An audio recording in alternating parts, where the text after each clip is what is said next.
let's talk about purists versus non-purists in the thru hiking community.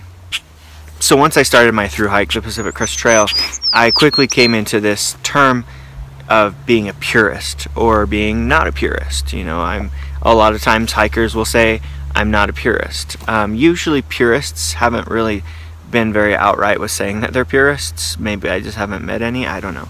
However, let's talk about the differences. So a purist thru hiker is the type of hiker that wants to make sure they do it in the purest form. They want to make sure that they're doing every single mile of the Pacific Crest Trail, every single mile of their thru hike. They want to make sure that they're not skipping anything at all unless they absolutely have to skip it, and if they have to skip it due to a fire closure, they'll make sure to do every single mile of the reroute. I would say that that's the main part of being a purist. Also, being a purist, I would say purists probably aren't going to take much time off trail.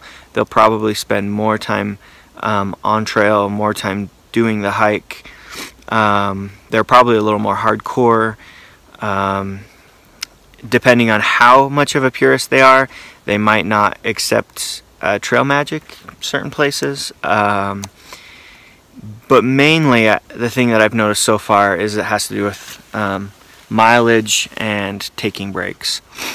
Now, not a non-purist might not be as worried.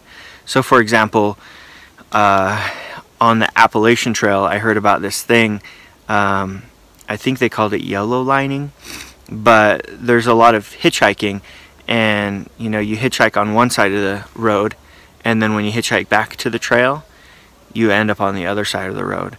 And a lot of purists believe that you need to hike back to the other side of the road and then hike it back to make sure that you hiked across that little road, because there's a lot of roads. You know, you might hitchhike over 50 different roads, I don't know, probably more.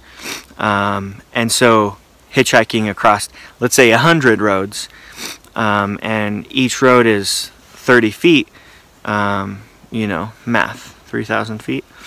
So you might almost skip a mile. And for a purist, that doesn't count as hiking the Appalachian Trail, or they don't personally think it. Hopefully a purist and a non-purist can do it however they want, and I think a non-purist is more open to that. You know, hike your own hike is a term that we use all the time, and so, you know, a purist could do it their way and be happy about it. A non-purist can do it their way and still be happy about it.